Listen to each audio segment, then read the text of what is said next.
याद रखिएगा, जिंदगी एक कलम की तरह है, एक कलम की तरह है। इससे पहले कि इसकी स्याही खत्म हो जाए, एक कहानी लिख दीजिए कि आने वाली पीढ़ियां उस कहानी को पढ़कर दोहराए। यहाँ पर ज्यादा दूसरे के मैटर में इंटरफेयर मत करना चाहिए।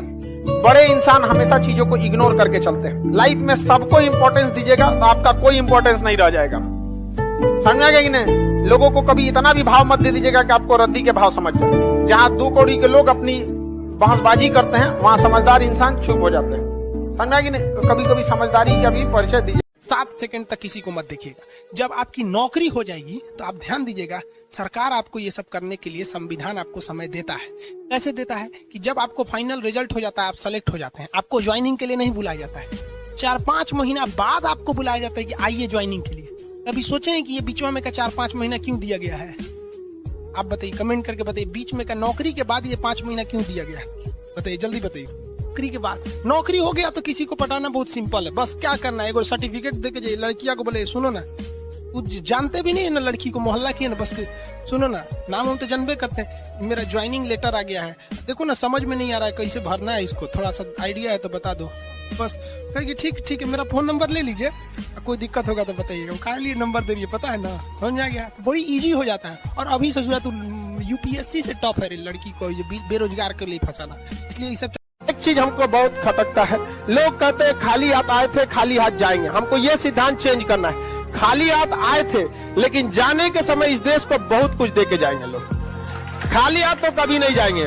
सोचा खाली हाथ जाएंगे, खाली हाथ जाना रहता तो अब ये मार लेंगे। तो सोचा कोने काम करने, खाली हाथ कभी नहीं जाएंगे। जाने के समय हर डिपार्टमेंट में एक शोक रहेगा, हर डिपार्टमेंट का कोई ना कोई कर्मचारी अधिकारी रहेगा जो कहेगा कि गुरुजी चल गए, लोग पढ़ाए थे हमको बहुत बढ़िया से।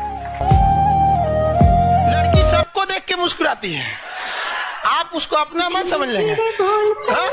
तेरी फितरत थी सबसे दिल लगाना, हम खामखा खुद को खुशनसीब समझ बैठे। समाज में ना अगर आपके पास पैसा नहीं है ना, लोग आपको ऐसे नजर से देखेंगे कि जैसे आप पैदे गलत हो हुए हैं, मतलब चोरे समझ के आपको देखेंगे। गलती उसकी नहीं थी, समाज ने जो धर्रा बना के रखा है ना वही। कल मेरे यहाँ राखी बांधने एक लड़की आई थी, वो स्टॉल बांधी हुई थी वहाँ पे। हम कह रहे बाबू आज तो मिठाई खिलाएंगे, आशीर्वाद देंगे, तो जब खोली ना तो उसका पूरा एसिड अटैक। एसिड नहीं था, मिट्टी तेल डाल के जलाया गया था उसे। हमको बड़ा अजीब लगा। हम कहें कि तुमको जो जलाया है ना बाबू, कुछ दिन हमको समय दे दो, तुमको अधिकारी बनाएंगे, कुछ भी हो जाए ना तेरा ट्रांसफर हम उसी एरिया में कराएंगे, चाहे जैसा हो जाए। यहाँ पे तुम ऐसा सजा देना ना, रूह। तलवारों के साए पर इतिहास हमारा बनता है, इस ओर जवानी चलती है उस ओर जमाना चलता है। जिंदगी में किसी के लिए कुछ भी कीजिए वो भूल जाएगा, उसका कोई एक बात ना मान के देखिए वो याद रखेगा। ये हमेशा उसूल है, इसलिए इसको मान लीजिए कि दुनिया ऐसी ही है। कोई कितनों कहे कि दुनिया गोल है, दुनिया मतलबी है। देखिए एक चीज हमेशा याद रखिएगा, शादी ब्याह का मैटर, हस्बैंड वाइफ का मैटर, जिस दिन कोर्ट में पहुंच गया उस दिन हस्बैंड हो या वाइफ हो उसका अधिकार मिल सकता है, इज्जत नहीं। इसलिए कोशिश करिएगा कि घर की मैटर। पटना में लड़का लड़की बहुत बदमाशी करता है। घर के लोग पूछेंगे कहाँ हो, तो दोस्त के बर्थडे में आए हैं। कहीं बर्थडे में नहीं गया रहता। ये फेवरेट बहाना है, गार्जियन लोगों को भी कहते हैं, बर्थडे में जो जा रहा है ना ओकरा संभलिए, ना तो बर्थडे के बाद अगला स्टेशन मंगल ग्रह आएगा। कहा जाता है कि मेरे नसीब में एक भी गम न होता अगर मेरी तकदीर लिखने का हक मेरी माँ को मिला होता है।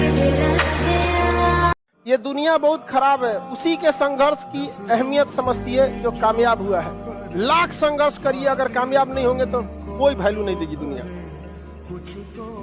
कोई वैल्यू नहीं देगी। आपके संघर्ष की कीमत तभी लोग जानेंगे जब आप सफल। और मिजाज में कुछ सख्ती भी जरूरी है, वरना लोग पी जाते अगर समंदर खारा ना होता। अपने आप को इतना भी सस्ता मत कीजिएगा कि 2 कौड़ी का इंसान खेल के चला जाए।